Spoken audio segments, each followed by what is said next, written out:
Machiegni kendo kagi thuolo machalo koda maendi wadonje twako mangeso kangeso mano mar mine wacho lwenje mag kit chwech pod medore pacho kaka thothne kelo thoe kod ketho ngima nyithindo manyiri. Mae oting'o iye ma oewo, bembo, keny ma omondo, nyange mag nyithindo manyiri kod lweny e kind rowere ma bende omako siep.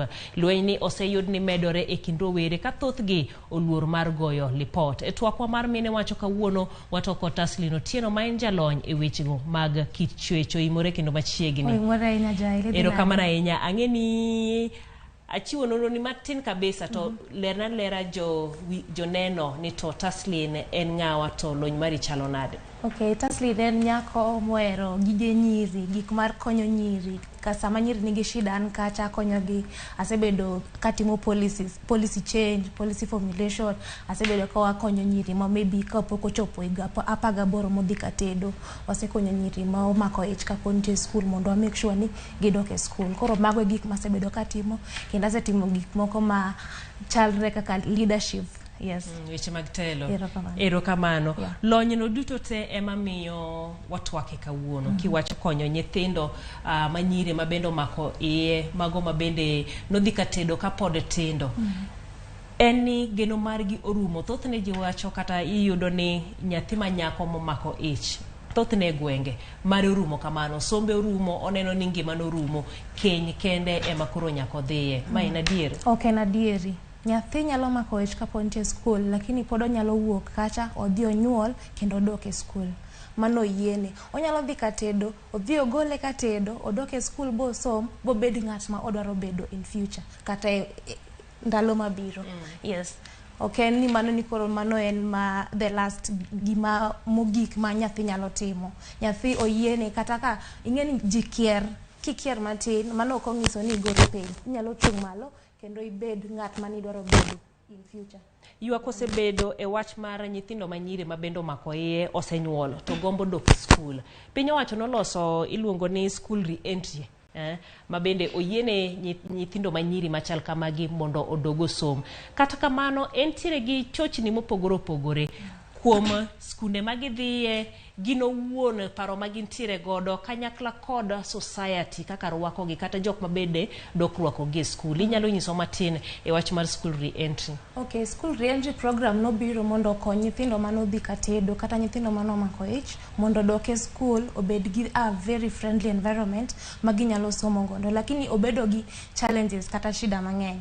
Mokwongo, nyathi kodhi e school iyudo ka sama japuonj puonjo ji kaka ginyalo dak, otiyo gi nyathini ka example kata ka ranyisi.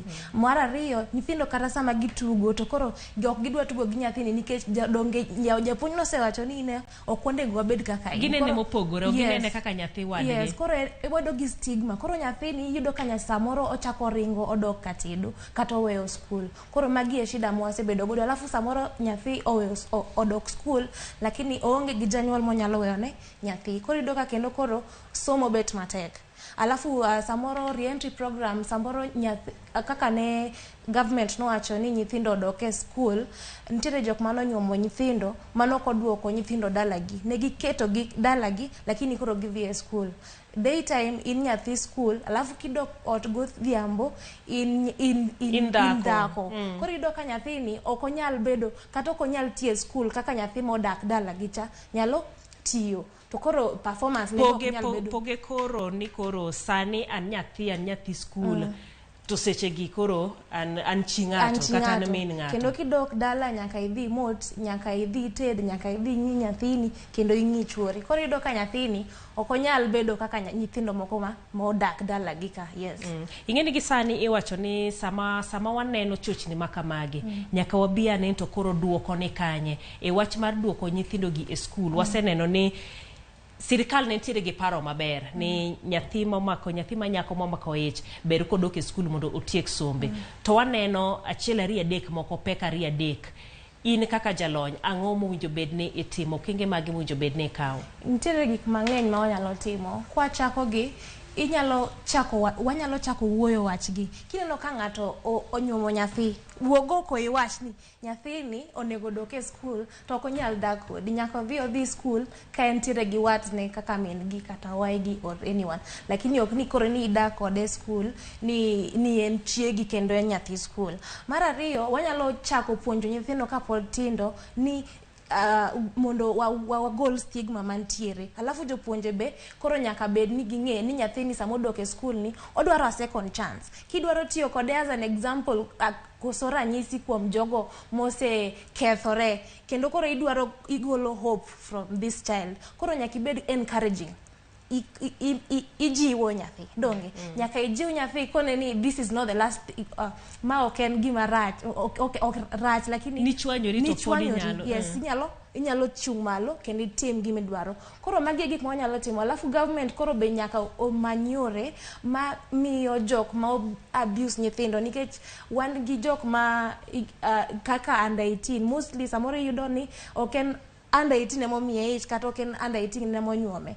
Ng'at monyuome cha government ng'ama duong' serikal timang'o mondo o make sure ni ng'at moro kendo ok bi nyuome, nikech sama wakawa nyathini wadok e skul waweyo chuore cha, mano onge gima watimo, nikech ng'ani bodhi kendo many nyathi moro kendo nyuom. Koro nyaka wamany yore ma jogi gini ok dhi timre kendo. Yes. Wach machielo ma bende wuok en ahinya nyithindo manyiri matindo ma ibambo to igologi kuonde ma gintiere kata kane dala to idhi pargi kamoro kuom kinde. En kuom kinde manyiso ni nyaka wang'o duoge dala. Wach mar duogo dala ni thoth ne wacho ni bedo mapek, nikech iyudo ka awach ni kuom ranyisi nyabedo ni wuonegi kata joma ntiere alwora kanyo emane onjawe tichaki duoge mana e environment no. Mano itimo nang'o? Koro gino kwanza en ga gima inyalo wacho ni en traumatic to the child, okelo paro mang'eny kuom nyathini, nikech iduoke kuma ne okosne. Koro ng'ani emo dhi dak godo, ng'ani be iluongo ni repeat, onyalo timo ne kendo. Alafu dak gi ng'at mokoso ni kaka kosa mar bambo ni ok yot. Koro nyaka wamany kaka wakawo nyithindo, kaka in mama ka inyalo kawo nyathini itere ir wat ni moro odak godo, lakini make sure ni wadni nyalo dak gi nyathini maber.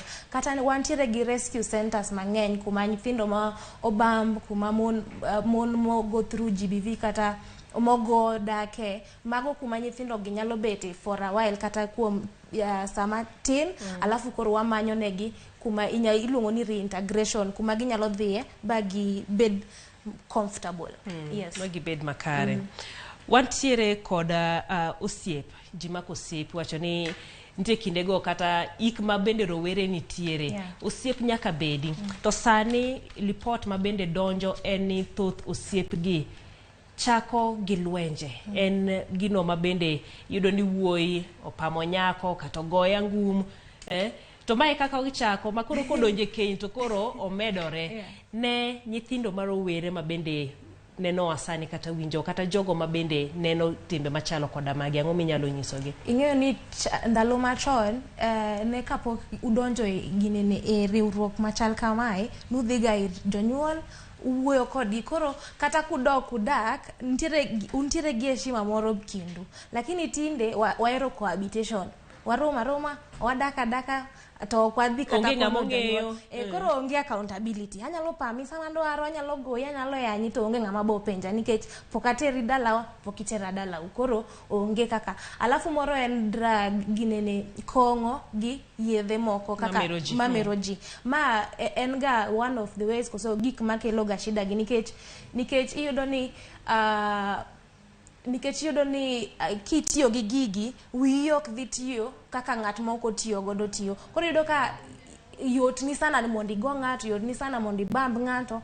Koro wanyalo weyo kata wanyalo make sure ni watiyo gi yedhe gi, wati gi yedhe, but ka wamadho kong'o wamadhe kiwango madhi pod weyo wa make right decisions. Bedo kod paro maber. Ero kamano sama koro watieko holiday biro marabora ama chakre aparo ni giko dwe manyien mabiro dhi nyaka dwe mokwongo mano mar Januari. To e kindege miwacho ni thoth timbe anjao bedoga e kind rowere kata na nyithindo manyiri. Koro ipenjo gima onego gitim. Ka wan gi time mabor kamae, nyaka imany gima inyalo timo nikech sani ok wadhi somo. Kin ng'at mohero wer, dhi wer ga kata e kanisa, dhi e kanisa. Kin ng'at manyalo dong dala ikony parent ni, lakini jonyuol be nyaka bed koro jok ma penjo. Ka nyathini owuok oko, oduogo gi chips, ipenje ni no kamiyi pesa, chips ni owuok kanye? Nikech gigi chips gi, one chips kawuono, kiny tiak, orucha en obobedo ich. Koro nyaka wang'i sana nyithindwa nikech sani be koro piny olokore. Onge jirani mabong'iyo ni nyithinde nikech wasebedo ni kila ng'ato ng'iyore kende. Koro in ema in janyuol nyaka ibed accountable to your children. Alafu children koro nyaka ing'e ni iwuotho gi ng'a, nikech ing'e ni jok miwuotho go ema dhi koni gigi. Koro peer pressure be gik ma nyaka avoid. To kiyudo ka ng'ato nigi shida ni, nyaka ikonye. Kiyudo ka ng'ato bambi, nyaka ing'e the steps kata gik minyalo timo mondo ikonye. The first thing, kiyudo ka ng'ato bambi, ikawe, itere e hospital, kik itere ka police monde, nikech ing'e ni sano ngimane ni marach. Itere ka hospital, alafu daktari dhi ndiko barua ma ibo kawo itere ka police, alafu koro case no dhi mbele. E barua miluongo ni P? Mano moko P3. Yes, iluongo en marriage. Yes, koro mano ema police bond iko ni iduoki. Yes, iluongo ni post rape care. Yes, iduoko alafu kuka ichako gineni.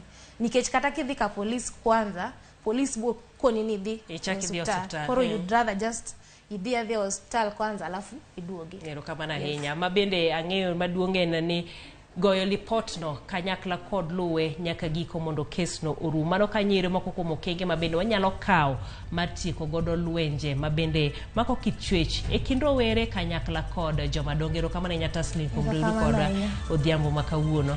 Wadhi e yueyo kendo matin, waduogo kudhi nyime kod weche manyien mag Oimore.